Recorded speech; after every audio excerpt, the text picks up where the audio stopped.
Hola, ¿cómo están? En esta ocasión vamos a intentar desarrollar un poquito, muy brevemente, a pesar de lo complejo que es, ¿no? Cómo el sistema nervioso central, en este caso, organiza, planifica, modula, coordina las diferentes situaciones, los diferentes aspectos que están involucrados en el desarrollo de una tarea motriz, en el control motor en sí. Entendiendo control motor como justamente todas las vicisitudes que se requieren por medio del sistema nervioso para llevar a cabo una tarea en particular, desde mantener una posición sentado o parado a una tarea compleja como puede ser un deporte, una habilidad, una destreza, ya sea individual, colectivo, de situación, una destreza gimnástica, llevar al máximo un esfuerzo físico en particular. Para esto entra en juego lo que conocemos como sistema nervioso central, aquella división del sistema nervioso que está dentro de cavidades óseas, como es el encéfalo y la médula espinal. Recordemos que dentro de lo que es el encéfalo, o siendo parte del encéfalo, tenemos el tronco encefálico, el diencéfalo, ganglios basales, el cerebelo y, a nivel más superior, la corteza cerebral. ¿Sí? Estos niveles de regiones del sistema nervioso central responden a una filogenia. ¿Qué es la filogenia? La filogenia tiene que ver con, o lo filogenético, ¿no? Tiene que ver con el origen y desarrollo evolutivo de las especies y en general de especies, eh, en este caso en particular, especies, si se quiere, animales. Es decir, el ser humano, como especie, presenta en su genoma una memoria genética que es compartida con otras especies, incluso las más precarias en cuanto a motricidad, como puede ser una lombriz. ¿Sí? Una lombriz, por ejemplo, presenta solamente un sistema nervioso a nivel segmentario, es decir, como una especie de médula muy precaria. Y eso es lo que explica que si uno corta una lombriz en dos pedacitos, digamos, esa lombriz puede convertirse como si fuesen dos lombrices, ¿no? Uno ve que se mueven por separado ambos pedacitos de la lombriz. Responde eso a que su motricidad es meramente segmentaria y no requiere de niveles superiores para una motricidad más compleja. Voy a utilizar este capítulo, es el capítulo 2 de este libro hermoso llamado Funciones Motoras del Sistema Nervioso, Isaías Loiber, un poco haciendo homenaje a Isaías Loiber, un neurofisiólogo argentino, fallecido en el año 2012, que se ocupó del estudio de las funciones motoras de una manera bastante exquisita. Y más allá de que, por supuesto, la neurofisiología continúa siempre en estudio y sobre todo las funciones del sistema locomotor, y siempre hay teorías, hay modelos que pueden ser superadores, que pueden complejizar aún más cada una de estas situaciones, la característica tan básica, si se quiere, de la neurofisiología descripta en este libro, me parecía interesante como punto de partida, como base, para comprender un poco lo complejo que es el control motor y el movimiento en sí, sobre todo cuando está orientado a una tarea en particular. ¿Sí? Bien. Por un lado, vamos a tener la motilidad o el control a nivel segmentario o reflejo. Cabe destacar, previamente a avanzar en esto, en que este autor, y en general es una convención, ¿no? Neurofisiología, por lo menos en este tipo de modelo de control motor, existen tres niveles de control. Un nivel segmentario medular, un nivel suprasegmentario y subcortical y un nivel cortical o consciente. Cada uno de estos niveles tiene un control determinado en una estructura en particular y se van integrando entre sí, se van correlacionando, se van coordinando para llevar a cabo un movimiento, una motricidad en particular, ¿sí? Entonces, empezando por lo más arcaico, por eso se habla de arquicinética, encontramos el nivel segmentario, la médula espinal. La médula espinal sería entonces la estructura por excelencia encargada de la motilidad o de los movimientos reflejos. Acá tenemos un ejemplo clásico de lo que es el arco reflejo, ¿no? A partir de una percusión a un tendón, en el cual se estimulan determinados receptores, como puede ser el uso neuromuscular, sensible al estiramiento. Al estirarse el vientre muscular, genera una aferencia que llega a las astas posteriores de la médula, donde por medio de a veces neuronas internupciales, a veces directamente a la neurona eferente, se envía justamente la respuesta motora como estímulo de contracción, ¿sí? Entonces ese músculo que fue estirado va a generar una contracción motriz o una contracción muscular para dar respuesta a ese estímulo del estiramiento. Ese reflejo puede ser modulado por otras interneuronas, dependiendo la intensidad, dependiendo el contexto, dependiendo la situación en particular, y al mismo tiempo inhibe al músculo antagonista para que no se contraiga al mismo tiempo y pueda efectuarse así esa contracción muscular, ¿sí? Eso es un caso clásico, un ejemplo totalmente aislado, ¿sí? Pero cuando nosotros caminamos, se activan una sucesión de reflejos a partir de las diferentes tensiones musculares y estímulos de diferentes órganos o receptores específicos, ya sean articulares, osteotendinosos o mismo el uso muscular, que dan como respuesta reflejos que nos permiten caminar de manera automática sin tener que estar pensando en cómo ubicar nuestros tobillos, nuestras rodillas, cadera, la postura, etc. Lo mismo pasa con la postura, ¿sí? Una parte del control de la postura tiene que ver meramente con reflejos que se van retroalimentando constantemente en el mismo hacer, si se quiere.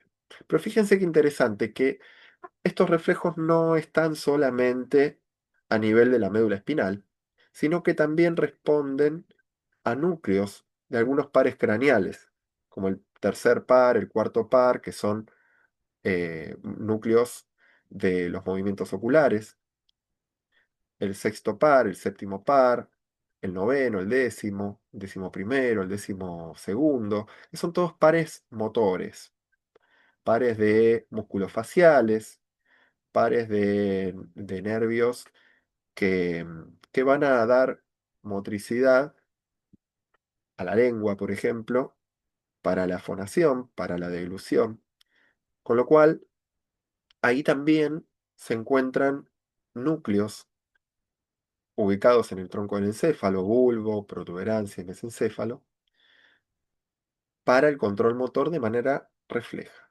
¿sí? Si complejizamos un poquito más estos reflejos, una característica, y hago un paréntesis, ¿no? Una característica de una actividad refleja, una respuesta refleja, es que es automática y la respuesta es siempre igual, siempre la misma.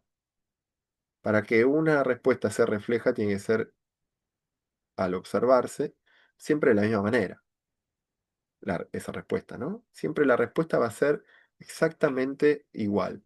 No, no hay manera de que haya otra calidad de movimiento dado que son bien segmentarios y son respuestas que se dan de manera como aisladas, analíticas, ¿sí? Que después esos reflejos puedan complejizarse para generar ciertos patrones, a pesar de que sean reflejos, bueno, es otra situación, pero cada uno de los reflejos responden a una manera re- eh, automática, automatizada, que vamos a ver ahora la diferencia entre algo automático y algo automatizado, ¿no? Pero siempre su respuesta es exactamente igual, siempre la misma y sin mediar la conciencia o sin mediar estructuras superiores para poder llevarlas a cabo. Que no medie la conciencia no significa que uno no sea consciente de eso, me refiero a que no son voluntarios. Uno no puede decidir cuándo activar un reflejo y cuándo no. Sí puede inhibirlos a veces, con entrenamiento, con determinadas integraciones de centros superiores, pero no puede activarlo de manera voluntaria. Lo que activa de manera voluntaria es otro tipo de movimiento que veremos a continuación. Bien, integrando estos movimientos reflejos, vamos a tener la motricidad o la motilidad automática. La motilidad automática ya está ubicada en lo que se conoce como paleocinético. Responde al paleocinético, es decir, ya no es tan arcaico, no es tan antiguo, sino que tiene una antigüedad un poco menor. Sus sustratos neurales son el cuerpo estriado, ¿sí? Parte de los ganglios basales, lenticular, putamen, caudado, etcétera. Los tubérculos cuadrigéminos, ubicados a nivel mesencefálico, los núcleos, la sustancia negra, núcleos vestibulares, la formación reticular importante, atravesando todo el tronco encefálico, tanto activador como inhibidor, y por supuesto el cerebelo.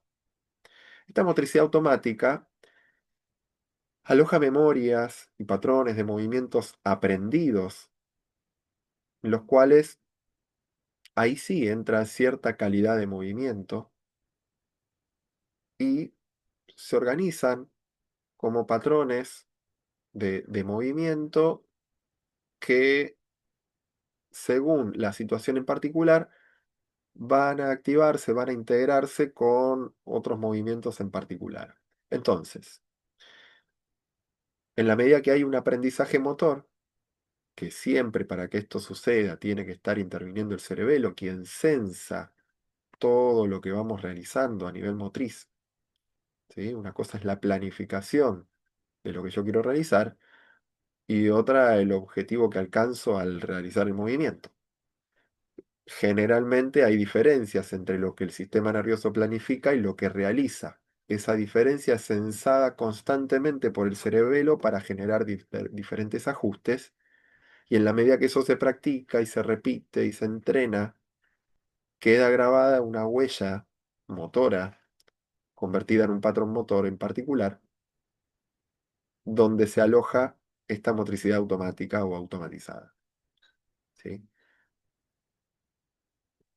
Esta motricidad automatizada integra a los reflejos, dotándoles de cierta calidad, dándole mayor o menor intensidad, moldeando, si se quiere, ese movimiento en bruto que es meramente reflejo y medular, para darle una, una manera a la observación de una mayor precisión, de una mayor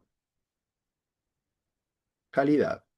Calidad. Cuando hablamos de calidad motriz, hablamos de, por ejemplo, ¿vieron cuando ustedes ven a alguien que está aprendiendo a bailar y pareciera que sus movimientos son medio robóticos, ¿no? Bueno, en la medida que esa persona se empieza a soltar un poco, se deja llevar y aprende, qué sé yo, el paso de baile, bueno, esa motricidad empieza a verse con otras características como más coordinadas, con otro nivel de ritmo, con otro nivel de acoplamiento. ¿sí? A eso me refiero con la calidad de los patrones motores que son aprendidos. Ahora, quien está por encima de los movimientos reflejos y los automáticos va a ser la motricidad neocinética, la motilidad neocinética, comandada por la corteza cerebral, en particular la corteza motora y precisamente la vía córtico-espinal. La vía córtico-espinal o vía piramidal es aquella encargada de los movimientos voluntarios. Los movimientos voluntarios. Acompañando esta vía corticoespinal o piramidal está lo que se conoce como lo extrapiramidal, que es todo lo que vimos anteriormente. Lo neocinético es la vía piramidal, lo paleocinético podría considerarse lo extrapiramidal, para algunas nomenclaturas que aún siguen mencionándose, ¿sí? Esta vía voluntaria o esta región de control o jerarquía, si se quiere, de control motor, responde justamente sí a lo voluntario, a lo consciente y a lo planificado, e integra a los niveles anteriores. Cuando digo integra, significa que puede haber modulación tanto de lo automatizado como de lo reflejo, y al mismo tiempo van censándose los tres sistemas entre sí para el objetivo a alcanzar. Si el objetivo es alcanzar una pelota en un determinado tiempo y espacio, el cerebro o el sistema nervioso en realidad va a, a jugar con las variables que tiene eh, a mano, por así llamarlo, para organizar el mejor plan motor que tenga para alcanzar ese objetivo. Por eso, en la medida que haya mayor variabilidad de experiencias motrices, va a haber mayor cantidad de programas motores y mayor posibilidad de utilizar diferentes o un plan motor específico para alcanzar un objetivo en particular. A mayor cantidad de experiencias y mayor repeticiones de esas experiencias, mayor cantidad de planes motores o patrones motores para resolver situaciones en particular. Entonces, la corteza cerebral, la vía piramidal, integra a los demás, a las demás vías, no siendo así que desaparecen las demás, ¿sí? No significa que en la medida que vamos madurando y desarrollando la corteza y mielinizando la vía piramidal o corticoespinal, las demás dejan de funcionar, sino que todas funcionan en simultáneo para cualquier movimiento o acción motora. De hecho, esta manera de explicarlo tiene que ver más con una cuestión didáctica y de aprendizaje, pero no es posible separarlo en la realidad. Por ejemplo, cuando uno camina, la corteza motora estaría encargándose y este es un ejemplo que está también en este capítulo de este libro de Loiber, ¿no? Después les voy a dar otros ejemplos, pero él menciona que cuando uno camina, bueno, lo neocinético respondería a el inicio y el fin de donde quiero ir. Por ejemplo, quiero levantarme e ir hasta donde está la puerta y abrir la puerta y salir a la calle. Una vez que llego al picaporte o a la manija de la puerta, ahí estaría terminando esa acción motora. Bien, lo automático, o mejor dicho, lo automatizado, estaría comandado por los patrones motores propios del caminar, de la postura, el balanceo de los brazos, si agarro algo y lo tengo en la mano y lo sostengo, la ubicación de la mano para agarrar la manija, etc. Si en el trayecto entre que yo me levanto y voy hacia la puerta me tropiezo, esa acomodación es refleja. No estoy pensando, oh, me he tropezado, tengo que ubicar el tibial anterior en una posición tal que permita que mi tobillo pueda quedar en dorsiflexión para evitar caerme. No, enseguida hay una reacción refleja. Dependiendo la intensidad del estímulo, va a haber un mayor compromiso de diferentes articulaciones. Puede ser solo del tobillo, puede ser de tobillo, rodilla, cadera, etcétera. Y eso es meramente reflejo. Y ahí se vuelve a acomodar la marcha, ¿sí? Otro ejemplo que tiene más que ver con el aprendizaje es un ejemplo que suelo dar en las clases cuando uno aprende a manejar, por ejemplo, ¿no? Cuando uno aprende a manejar, bueno, al principio todo es cortical, todo es corteza, todo es neocinético, ¿no? Tengo que pensar cómo poner la primera, cuál es el embriague, cuál es el acelerador, o sea, tengo que pensar cada movimiento que hago. En la medida que lo voy repitiendo, ya no tengo que estar pendiente de estar mirando dónde pongo los pies, cómo ubico la palanca de cambio, por ejemplo, sino que eso se va automatizando y al automatizarlo, esa memoria motriz queda almacenada en lo subcortical, en los ganglios basales, cerebelo, troncoencefálico, etcétera, diferentes núcleos motores que almacenan esa motricidad y mi corteza puede empezar a pensar ya bien en dónde estoy ubicado, a dónde quiero llegar, si tengo que doblar a la izquierda, si tengo que seguir derecho, etcétera. A nivel reflejo, bueno, se van dando situaciones, ya sea por lo inoportuno o ya sea por lo anticipatorio. Así que de esta manera tenemos los tres niveles en los cuales se clasifican y se diferencian los diferentes tipos de motricidades y sobre todo cómo se modulan, cómo se coordinan para alcanzar una motricidad en particular y sobre todo una tarea motriz con determinados objetivos y, y alcances que se requieran. ¿Sí? Bueno, espero les haya servido. Nos vemos en otra ocasión.